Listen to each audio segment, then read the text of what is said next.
गणेशार्दाश्चैव सद्गुरु सज्जनस्तथा आराध्य दैवतं गुह्यं सर्वं मे रघुनंदनः। गणेश शारदा सद्गुरु संत सज्जन कुळेश्वरू सर्व ही माझा रघुवीरू। सद्गुरु रूपे श्रीराम माझे आराध्य दैवत। परम गुह्य गुह्यातीत गुह्यपणाची मात नचले जेथे श्रीराम। यो जातो मृत्युसंजोक्षिते संबोधयन् सज्जनान्। ग्रंथम यो रचनम सुपुण्यजनकम श्रीदासबोधाव्य। यकीर्त्या पठनेन सर्वदुषा स्वान्तापहारी सत्। सोऽयं मुक्तिकरक्षतो विजयते श्रीरामदासो गुरुः। मला वाटते अंतरी त्वा वसावे तुझ्या दासबोधासी त्वा बोधवावे। अपत्या परिपावी प्रेमग्रासा महाराजया सद्गुरु रामदासा। ब्रह्मानंदं परमसुखदं केवलं ज्ञानमूर्तिं द्वन्द्वातीतं गगनसदृशं तत्त्वमस्यादिलक्ष्यम्। एकं नित्यं विमलमचलं सर्वधी साक्षिभूतं भावातीतं त्रिगुणरहितं सद्गुरुं तन्नमामि। गुरुर्ब्रह्मा गुरुर्विष्णु गुरुर्देवो महेश्वरः। गुरुः साक्षात् परब्रह्म तस्मै श्री गुरवे नमः। अनेन प्रियतां देवो भगवान् जानकीपतिः श्रीरामचन्द्रः पूर्वेषाम् अस्माकं कुलदैवतम्। श्रोता वक्ता श्रीराम समर्थ। जय जय रघुवीर समर्थ।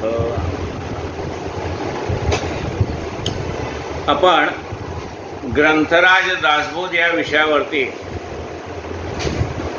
यथाशक्ती चिंतन करतो। दशक 16वा आणि आज समास 10वा सुरू। पंचभूते चाले जग पंचभूतांची लगबग। पंचभूते गेल्या मग काय आहे श्रीराम। हे सगळं जगच चाललेलं आहे ना, ते पंचमहाभूताच्या मुळे चाललेलं आहे। पृथ्वी आप तेज वायू आणि आकाश यांनी हे शरीर निर्माण झालेलं आहे। म्हणजे ही पंचमहाभूत आहेत तोपर्यंत शरीर आहे। या पंचमहाभूताने एक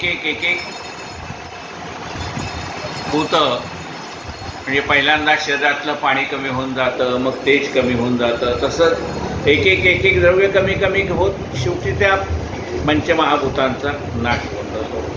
माती मिसळून जाते किंवा राख होते जाळलं तर। पंचभूते गेली मग काय आहे श्रीराम। हे सगळा देहच नष्ट झाला तर मग काय करणार। म्हणजे जोपर्यंत देह आहे तोपर्यंतच तो सार्थकी लावता येतो। म्हणजे देह आहे तोपर्यंत तो सार्थकी लावता येतो।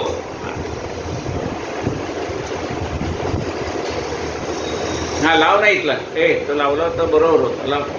लाव मोठे आणि तिकडचे पण लावतात बरं का। हा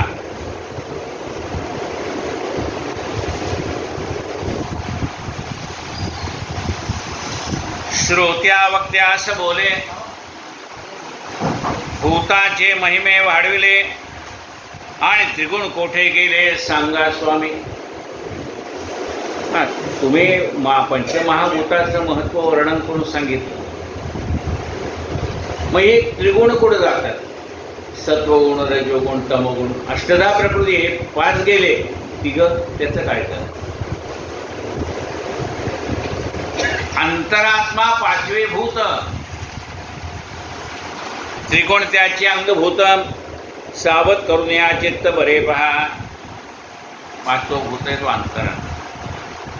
म्हणजे अंतरात्म्याच्या खाली काम करतात, त्याच्या सत्याने काम करतात. भूत म्हणजे जितके झाले, भूत म्हणजे काय, जेवढं झालं ते भूत आहे. म्हणजे जे जे आकाराला आलं, ज्याला ज्याला नाव आहे, त्याच्यामध्येही पंचमहाभूत पण आहेत आणि त्रिगुण पण आहेत.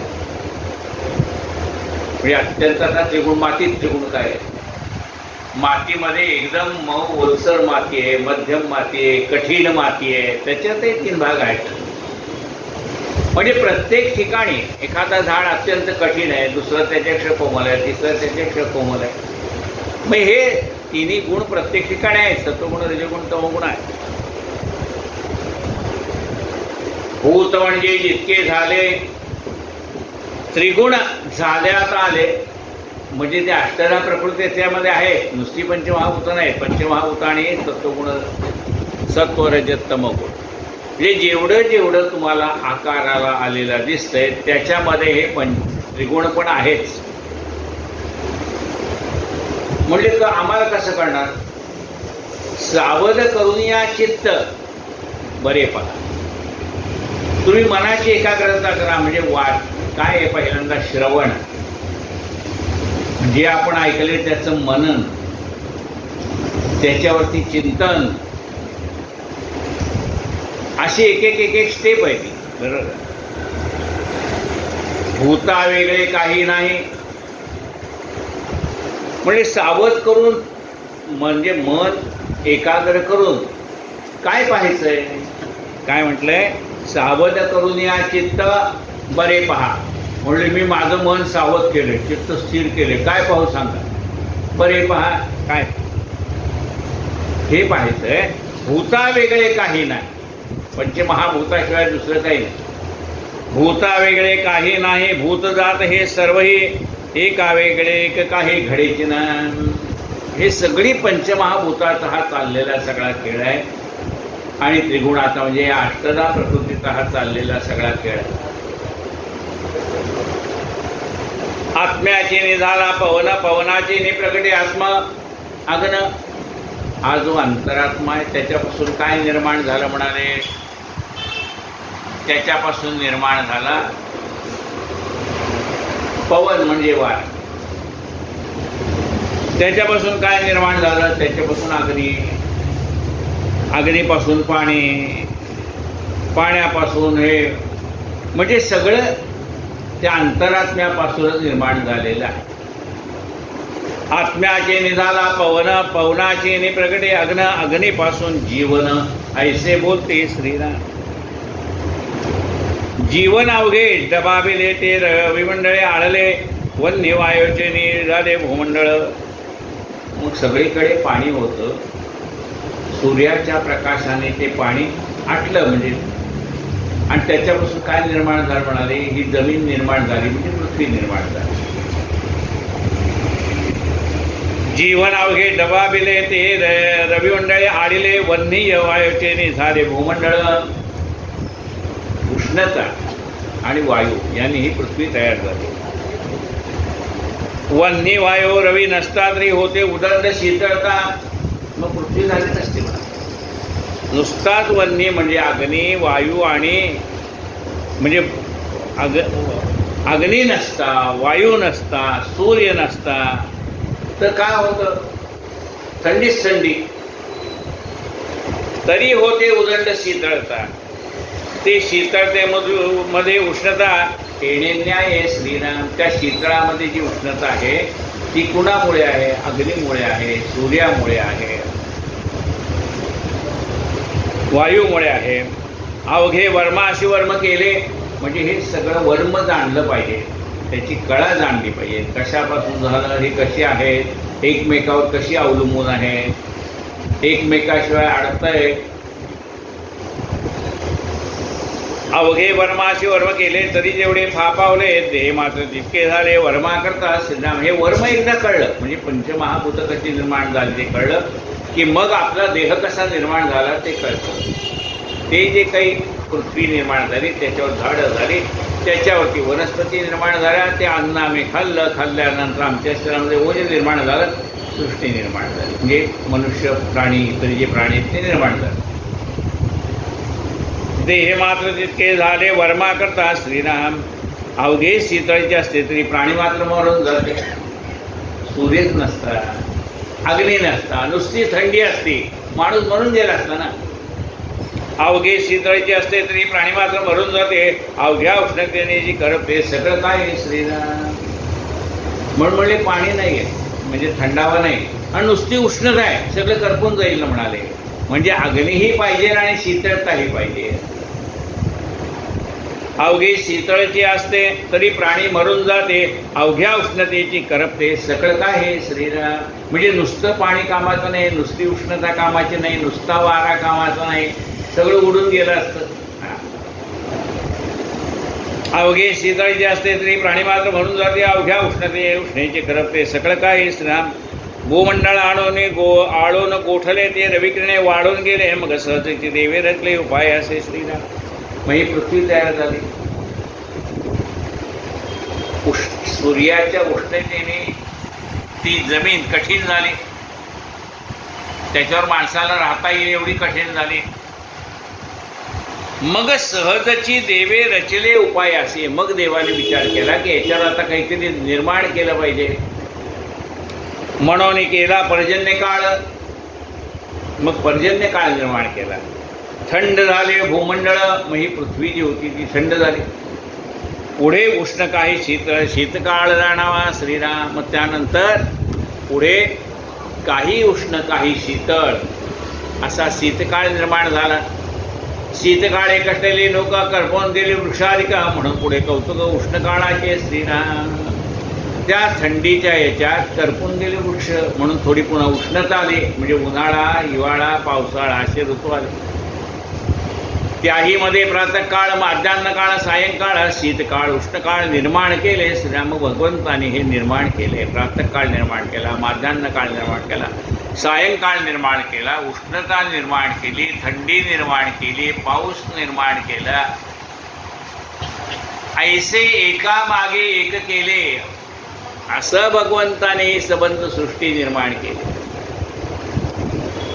ऐसे एकामागे एक केले, विलेने नेमस्त लाविले, येणे करता जगले प्राणी मात्र श्रीराम.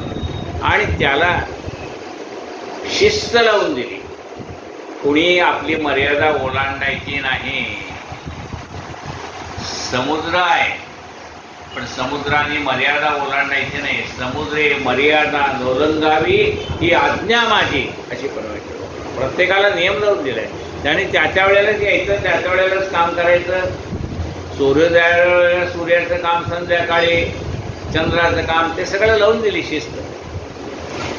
ऐसे एकामागे केले, विलेने निमस्त लावले, येणे करता जगले प्राणी मात्र श्रीराम.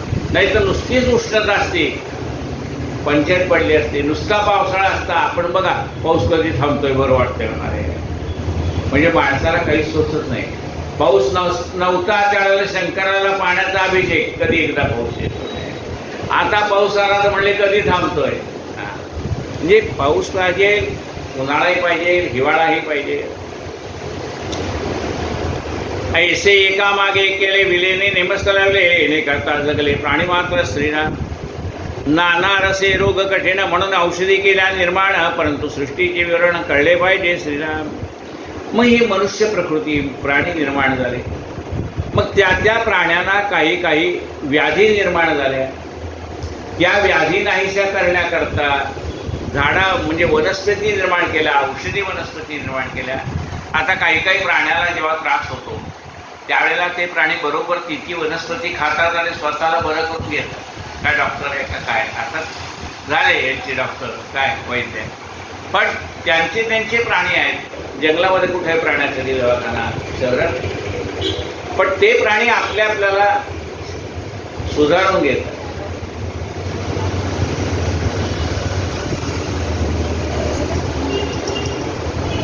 नाना रसे रोग कठीण म्हणून औषधी केल्या निर्माण.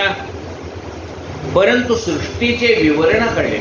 म्हणून ही सृष्टी कशी निर्माण झाली, भगवंतांनी कशी त्याची शिस्त लावून दिली आहे, मनुष्य निर्माण केला, त्याला होणारे रोग लक्षात घेतले, त्या रोगावरचे विलाज म्हणून नाना प्रकारच्या औषधी वनस्पती तयार केल्या.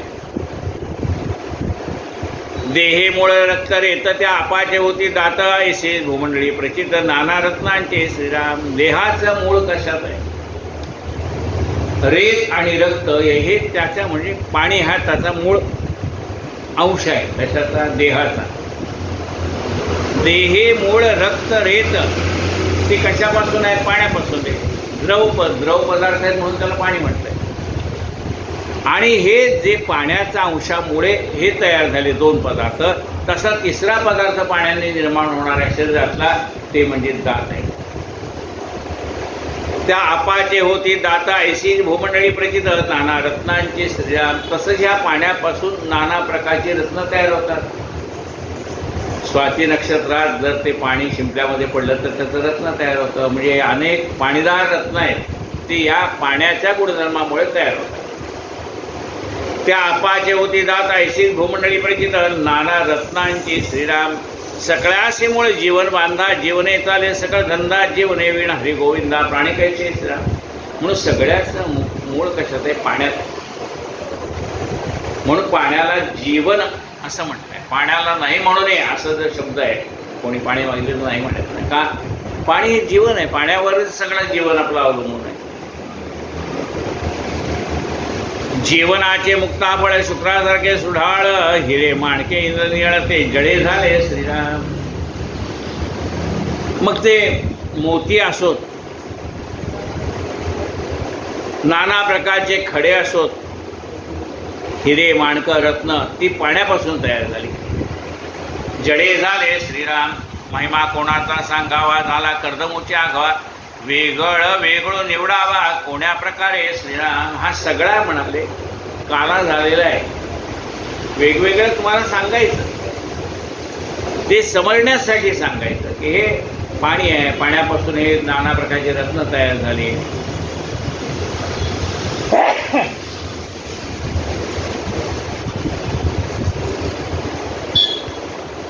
आज पंखे चालू असून ह्याच्यातनं आवाज येत नाही वाटतं. आता ते रेकॉर्डिंग झाल्यावर कळेल. माझ्या लक्षात आलं नाही पंखा चालू. तो रेकॉर्डिंग झाल्यानंतर आवाज येतोय का पंख्यातला कळेल. आज मला रेकॉर्डिंग ऐकल्यावर कळेल.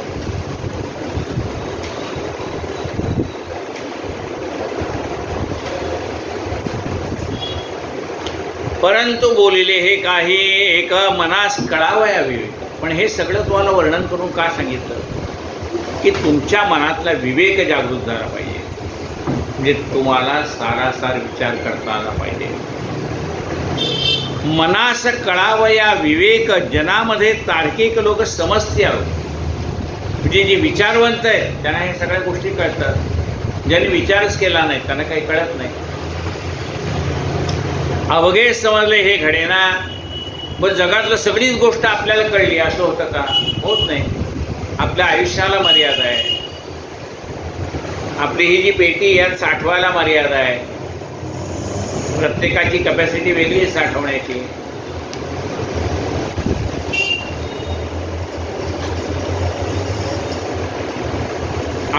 अवघे समजले हे घडेना. शास्त्रासे पडेना. म्हणजे शास्त्र आहेत पण त्या शास्त्रामध्ये सुद्धा एकमत नाही म्हणाले. शास्त्रार्थ सुद्धा पटत नाही. हे शास्त्रामध्ये असं लिहिलंय, त्या शास्त्रामध्ये तसं लिहिलंय. कारण जेवढी माणसं आहेत त्यांची मतं आहेत ती शास्त्रामध्ये आली, शास्त्रकारामध्ये आलेली. शास्त्राशी पडेना अनुमाने निश्चय होईना. काही एक नुसतं तर्क करून होत नाही. त्याचा आधार घ्यावा लागतो. जे काही आपण वाचलंय ऐकलंय त्याच्यावर विचार करावा लागतो. सारासार विचार करावा लागतो.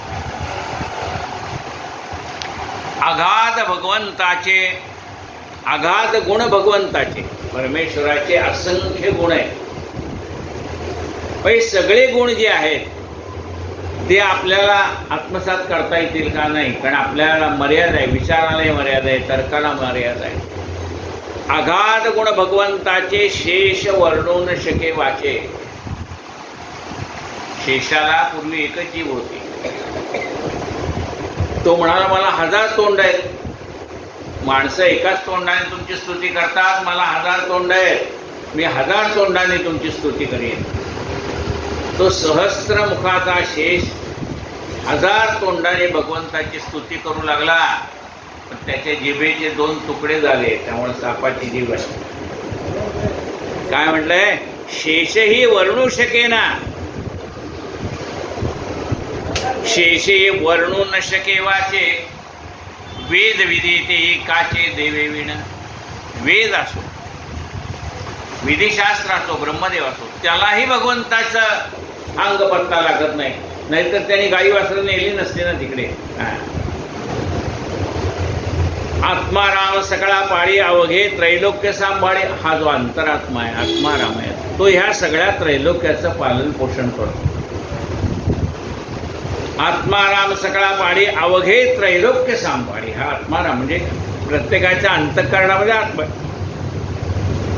तो भगवंत आहे म्हणून त्याला आत्माराम म्हणलंय. आत्माराम सकळा पाळी म्हणजे प्रत्येकाला पालन पोषण कोण करतो? तो आत्माराम. तो प्रत्येक जीवाला कुठे पदार्थ ठेवलाय, काय ठेवलाय, ते सगळं ते म्हणजे प्रत्येक जीवाला कळतंय. काय कळतंय? आपलं पोट कसं भरायचं ते कळतंय. किडामुंगीपासून पोट भरतातच का नाही? पण त्यांच्यात ना आपल्यात फरक. आपण वर्षाचं धान्य भरतो. कधी चिमणीने, पक्ष्याने असं धान्य भरून ठेवलेलं बघितलं का? नाही. कारण त्याला माहित आहे माझी काळजी करणारा तो परमात्मा आहे. आपण म्हणतो एवढं भरून ठेवू, तेवढं भरून ठेवू. आपल्याला उद्याची काळजी आहे, त्यांना उद्याची पण काळजी नाही. काय आत्ता मिळालं ते खाऊन घेतलं, संध्याकाळचं संध्याकाळी बघू म्हणतात. परमेश्वर पुन्हा संध्याकाळी त्याची व्यवस्था करतोच आहे. अगाध गुण भगवंताचे शेष वर्णू न शके वाचे, वेदविधी तेही काचे देवे विण श्रीराम. आत्माराम सकळा पाळी अवघे त्रैलोक्य सांभाळी. सगळ्यांना पाळतो म्हणजे काय? प्रत्येकाला आपला जीव कसा वाचवावा ते कळतं का नाही?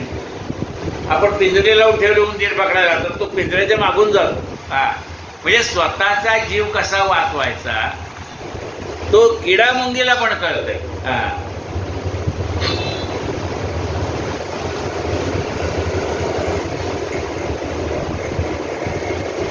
म्हणजे त्यांच्यामध्ये जो आत्माराम आहे, तो आत्माराम त्यांना प्रेरणा देतो की पोट कसं भरायचंय, आपलं रक्षण कसं करायचंय. आत्माराम सकळा पाळी अवघे त्रैलोक्य सांभाळे, तया एके विण धुळी होय सर्वत्रांची. आणि तो जर आत्माराम नसेल तर सगळ्यांची धुळी म्हणजे माती होते. एरवी काय म्हणतात, हे आपलं शरीर आहे, आपण गेल्यानंतर काय म्हणतात, माती जड आहे म्हणतात. काय तर शरीर जड लागतंय, उचलताना जड लागतंय. मग काय म्हणतात, माती जड आहे. म्हणजे काय होतं, शरीराची माती होऊन जाते.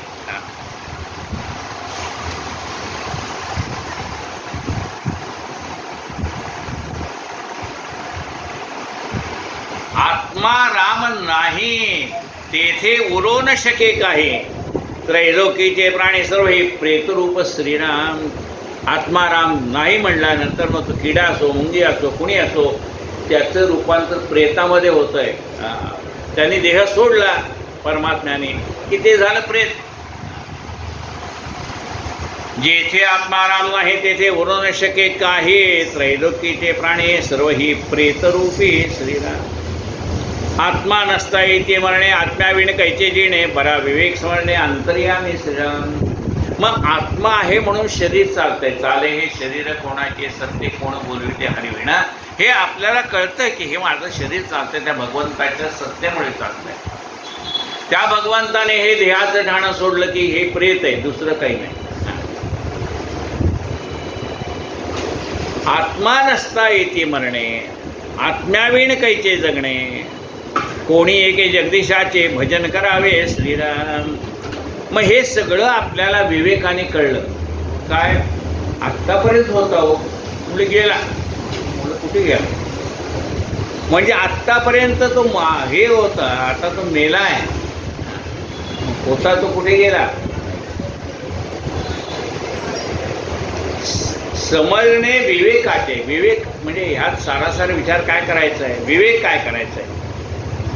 समजणे जे विवेकाचे तेही आत्म्याविण कैचे.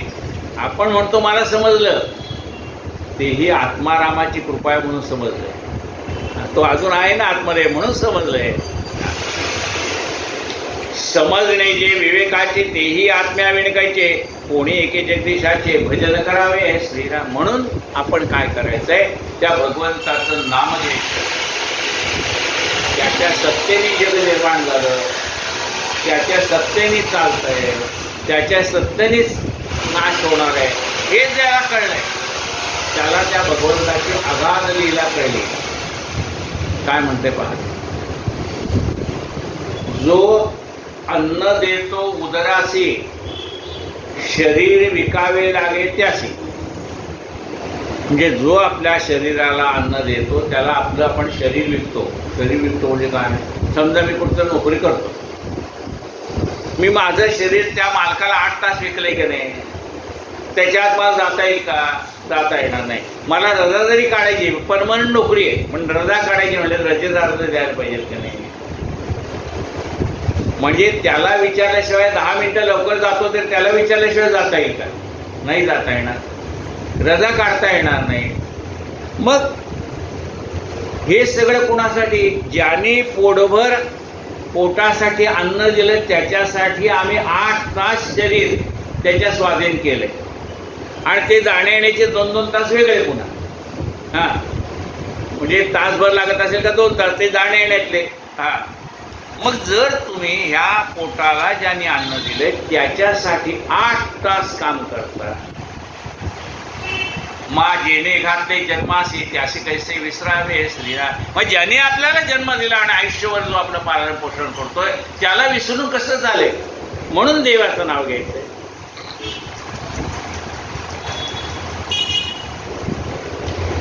समजणे जे विवेकाचे तेही आत्म्याविण कैचे. कोणी एके जगदीशाचे भजन करावे श्रीराम. उपासना प्रगट झाली तरी हे विचारणा कळली, या कारणे पाहिजे केली विचारणा देवाची श्रीराम. हे कशामुळे कळतं आपल्याला? उपासनेमुळे कळतं, नामस्मरणामुळे कळतं.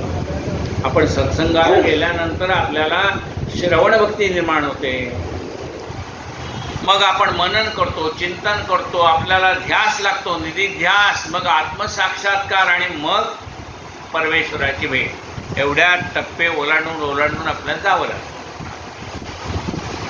उपासना प्रगट झाली तरी हे विचारणा कळली. आपण उपासनेला जायला लागल्यानंतर आपल्याला ही विचार करण्याची बुद्धी प्राप्त झाली. कसं विश्व निर्माण झाले, कोणी निर्माण केले, कोण हे चालवतो, झाडाचेही पान हाले त्याची सत्ता, कुणाची सत्ता आहे, कोण झाडाचं पान हलवतो, कोण थांबवतोय. मग ही विचार करण्याचं जे आपल्याला सवय लागली ती कशामुळे? आपण सत्संगाला गेलो, कीर्तनाला गेलो, प्रवचनाला गेलो, म्हणून आपल्याला त्या भगवंताचा विचार करावा असं तरी वाटलं. उपासना प्रगट झाली तरी हे विचारणा कळली, या कारणे पाहिजे केली विचारणा देवाची श्रीराम. उपासनेचा आश्रय उपासनेविण निराश्रय, उदंड केले तरी देव प्राप्त नाही श्रीराम. उपासनेचा आश्रय म्हणजे आधी उपासना करायला पाहिजे. उपासना म्हणजे काय? नामस्मरण आहे, सत्संग आहे, भजन आहे, कीर्तन आहे, पुराण आहे, हे करायला पाहिजे आपण. म्हणजे उपासना आपण करायला लागल्यानंतर आपल्याला त्या भगवंताच्या लीलेची जाणीव होते. आपण कीर्तन ऐकतो, कथा ऐकतो, त्याच्यामध्ये काय सांगितलेलं असतं? हा परमात्मा कसा आपल्या मदतीसाठी धावून येतो. मागे पुढे उभा आहे सांभाळीत, आपल्या मागे पुढे उभा राहून तो आपलं सांभाळ करतो. हे ज्या वेळेला प्रत्यक्ष आम्ही ऐकलंय, कुणाच्या कीर्तन करायच्या मुखात ऐकलंय, आणि आपल्याला ज्यावेळेला प्रचिती येते त्यावेळेला आपली श्रद्धा त्या परमेश्वरावर दृढ बसते की खरंच आहे बाबा, हा कोणीतरी आहे जो आपल्या मागे पुढे उभा राहून आपला सांभाळ करतो, संकटाच्या काळामध्ये आपल्याला कुणाच्या कुणाच्या रूपाने मदत करतो. ज्यावेळेला आपल्याला हे प्रत्यक्ष अनुभवाला येतं त्यावेळेला आपली त्या भगवंतावरची श्रद्धा दृढ होत जाते. उपासनेचा मोठा आश्रय उपासने निराश्रय उदंड केले तरी देव प्राप्त नाही. उदंड करा, त्याने तो भगवंता प्राप्त होईल का? नाही. माऊली काय म्हणतात?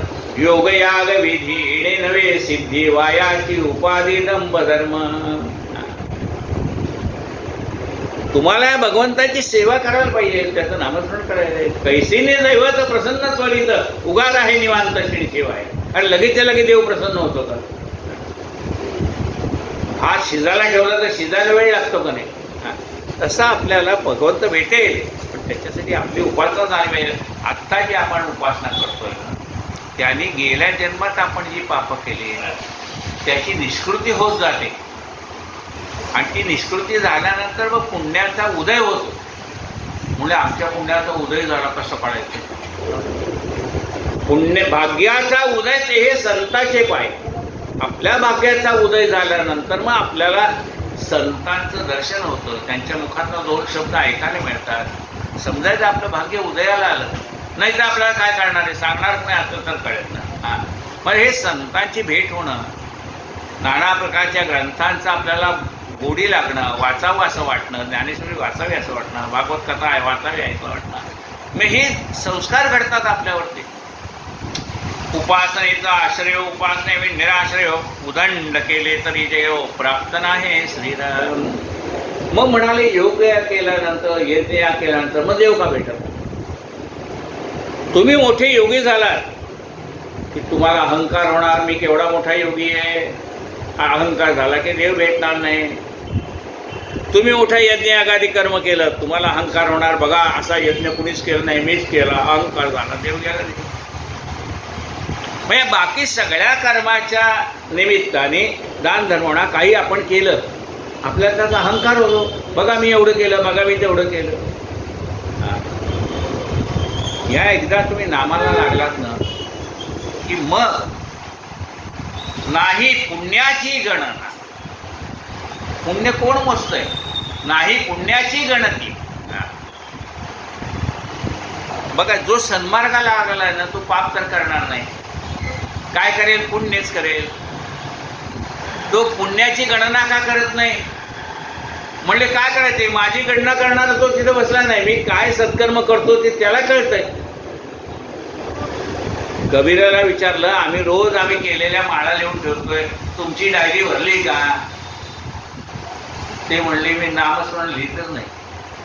मग कळणार कसं तुमचा जप किती झालाय? कबीर काय म्हणतो? राम हमारा जप करे हम करे आराम. म्हणजे तुम्हाला जे वाटतंय ना मी जप करतो, माझ्या मुखात अखंड नामस्मरण येते, ते माझं कर्तृत्व नाही. म्हणाले राम हमारा जप करे. तो रामराय आम्हाला बुद्धी देतो, आमच्याकडनं जप करून घेतो. म्हणजे त्यावेळेला त्या नामस्मरणाने आपल्याला आपल्या सेवेचाही अहंकार होत नाही.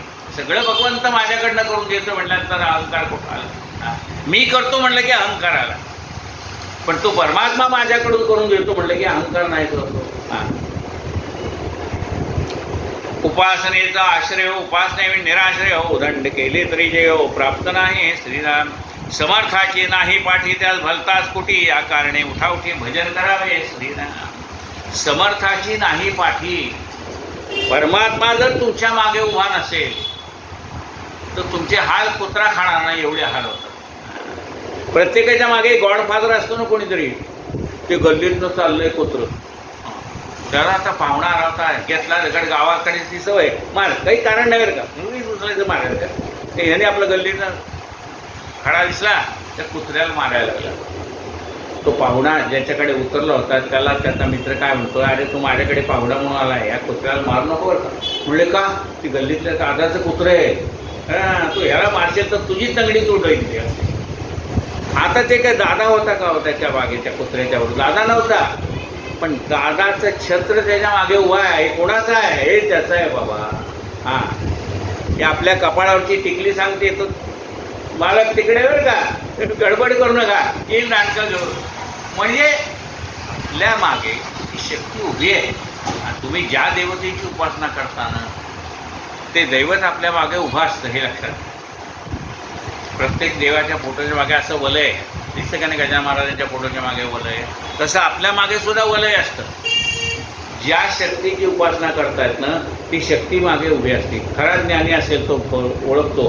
तुम्ही म्हणायच्या आधी सांगतो तुम्ही अमुक देव अमुक तुमची अमुक एक उपासना सुरू आहे असं तो तुम्हाला स्वतःहून सांगेल. तुम्ही ज्या देवतेची उपासना करतात त्या देवतेचं कृपाछत्र तुमच्या बाजूला असतं. आपल्याला दिसत नाही, त्याला आरा म्हणतात. तो ज्ञानी माणसाला दिसतो बरोबर, याच्या मागे कोण उभा आहे? हा बडबडतो, याच्या मागे कोण आहे? आता मी समजा आत्ता म्हटलं उद्यापासून साखर 25 रुपये किलो होईल का? नाही होणार. पण ते जर अन्नमंत्र्यांनी सांगितलं उद्यापासून 25 रुपये किलो साखर तर होईल. म्हणजे तोही माणूस मीही माणूस. मग त्याच्या बोलण्यामुळे काय झालं? त्याच्या मागे अखंड सत्ता उभी आहे. मग ती कोण बोलते? तो बोलत नाही, ती सत्ता बोलते. तशी ही सत्ता आहे चराचरावरती वर्चस्व गाजवणारी जी परमेश्वराची सत्ता आहे ती जर आपल्या मागे उभी असेल तर काय कमी सांगायला? एक गरिबाची मुलगी तिने कोट्याधीशाशी लग्न केलं काय? एक 25 रुपयाचा हार त्याच्या गळ्यात घातला, त्या अग्निकुंडाभोवती 7 फेरे मारले की लगेच कोण झाली? ती त्याची बायको झाली.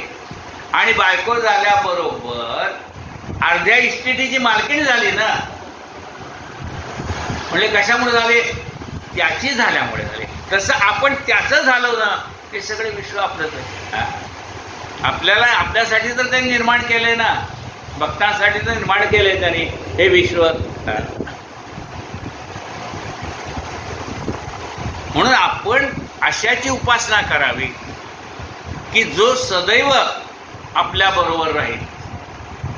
मग त्याची कृपा झाली तर काय होतं? जेथे जातो तेथे तू माझा सांगाती चालविसी हाती धरवूया. तो सदैव आपल्या बरोबर आहे. जशी सावली आपली हे सोडत नाही ना, सोबत सोडत नाही, तसा परमात्मा आपल्या बरोबर आहे. आपण बसलो की बसतो, उठलं की उठलं, चाललं की आपल्यावर निघाला. म्हणजे 24 तास तो आपल्या बरोबर असतो. समर्थाची नाही पाठी त्यात भलताच कुठी, या कारणे उठा उठी भजन करावे श्रीराम. भजन साधना अभ्यास. भजन म्हणजे काय? ही साधना आहे, हा अभ्यास आहे.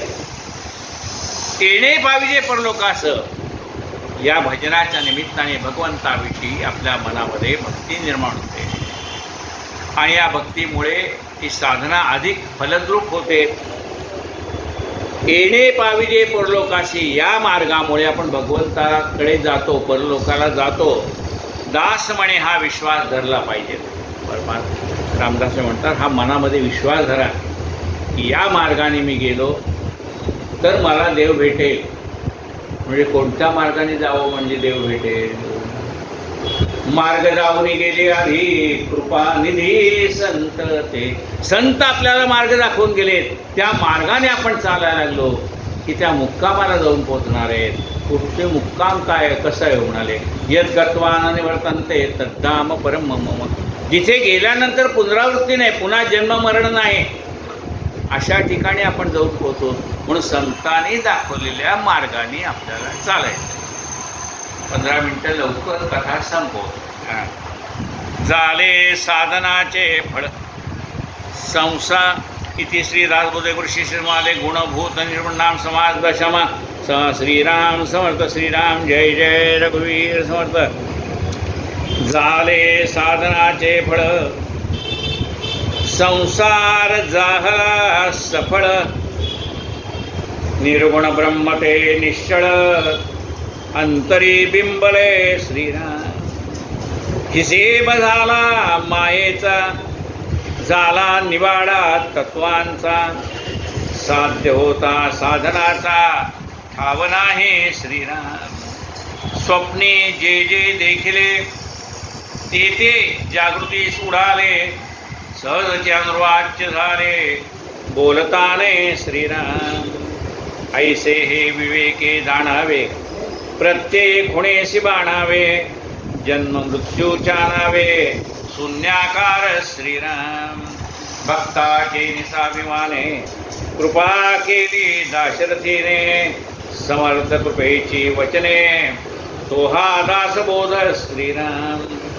20 दशक दासबोध श्रवणाद्वारे घेता शोध मनन करत्यास विशद परमार्थ होतो श्रीराम 20 दशक 200 समास साधके पहावे सावकाश विवर्ता विशेषा विशेष कळो लागे श्रीराम ग्रंथाचे करावे स्तवनाचे काय प्रयोजन येथे प्रत्यास कारण प्रत्ययो पहावा श्रीराम देहे तोपाचा भूतांचा कर्तात्मा तेथीचा आणि कवित्व प्रकार मनुष्याचा अशा वर्णे श्रीराम सकळ करणे जगदीशाचे आणि कवित्वाची काय मनुष्याचे ऐशा प्रमाण बोलण्याचे काय घ्यावे श्रीराम सकळ देहाचा झाडा केला तत्व समुदाय उडाला तेथे कोण्या पदार्थाला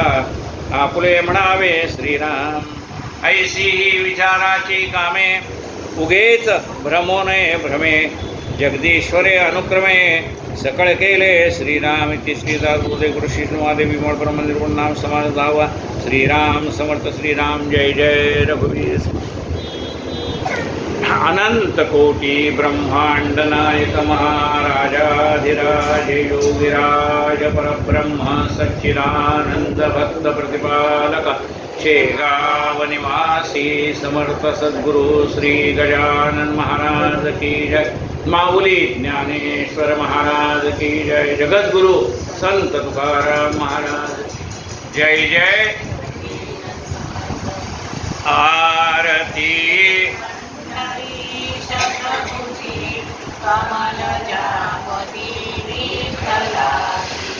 ठेविले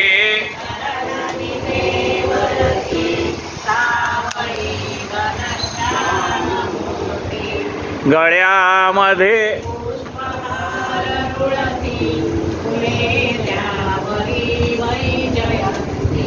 लाजला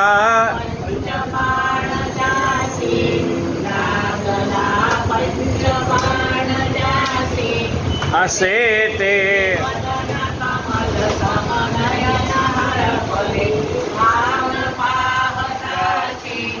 उभीही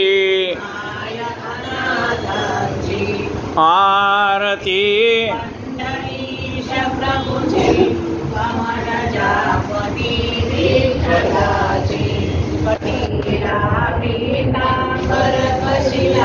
कस्तुरी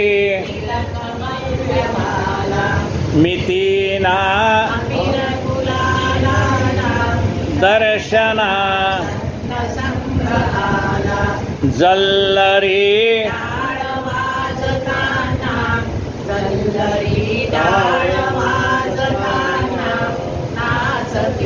भक्त प्रेम अत्यंत गुंतले चित्त हरी पायी गुंतले चित्त हरी पायी गणूला भावविता बाई आरती पंढरी